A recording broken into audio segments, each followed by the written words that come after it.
diverted Petya's attention from the drummer boy, to whom Denisov had had some mutton and vodka given, and whom he had dressed in a Russian coat so that he might be kept with their band and not sent away with the other prisoners. Petya had heard in the army many stories of Dolokhov's extraordinary bravery and of his cruelty to the French, so from the moment he entered the hut Petya did not take his eyes from him, but braced himself up more and more and held his head high, that he might not be unworthy even of such company. Dolokhov's appearance amazed Petya by its simplicity. Denisov wore a Cossack coat, had a beard, had an icon of Nicholas the Wonder-Worker on his breast, and his way of speaking and everything he did indicated his unusual position. But Dolokhov, who in Moscow had worn a Persian costume, had now the appearance of a most correct officer of the guards. He was clean-shaven and wore a guardsman's padded coat with an Order of St. George at his buttonhole and a plain forage cap set straight on his head. He took off his wet felt cloak in a corner of the room, and without greeting anyone went up to Denisov and began questioning him about the matter in hand. Denisov told him of the designs the large detachments had on the transport, of the message Petya had brought, and his own replies to both generals. Then he told him all he knew of the French detachment. "That's so. But we must know what troops they are and their numbers," said Dolokhov. "It will be necessary to go there. We can't start the affair without knowing for certain how many there are. I like to work accurately. Here now, wouldn't one of these gentlemen like to ride over to the French camp with me? I have brought a spare uniform." I'll go with you," cried Petya. "There's no need for you to go at all," said Denisov, addressing Dolokhov, "and as for him, I won't let him go on any account." "I like that," exclaimed Petya. "Why shouldn't I go?" "Because it's useless." "Well, you must excuse me, because I shall go, and that's all."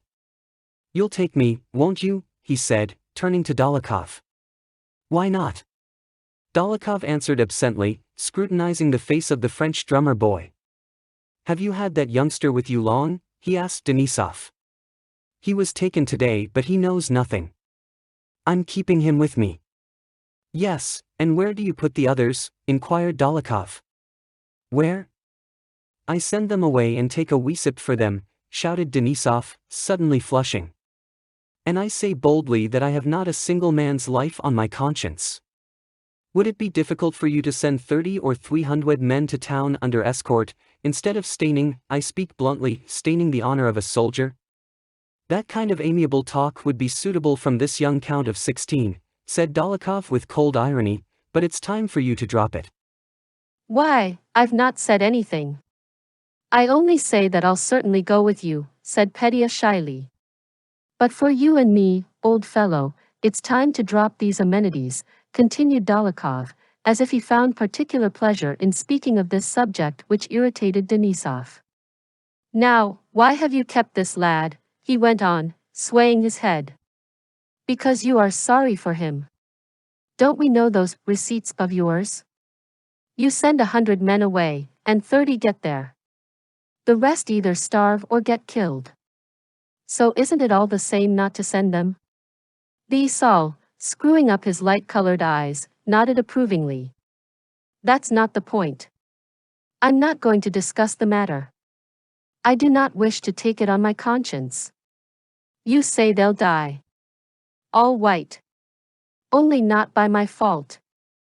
Dolokhov began laughing. Who has told them not to capture me these 20 times over?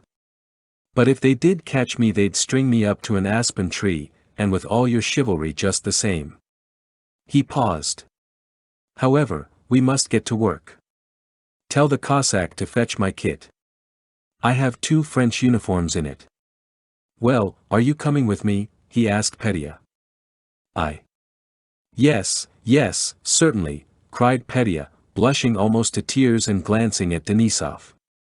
While Dolokhov had been disputing with Denisov what should be done with prisoners, Petya had once more felt awkward and restless, but again he had no time to grasp fully what they were talking about.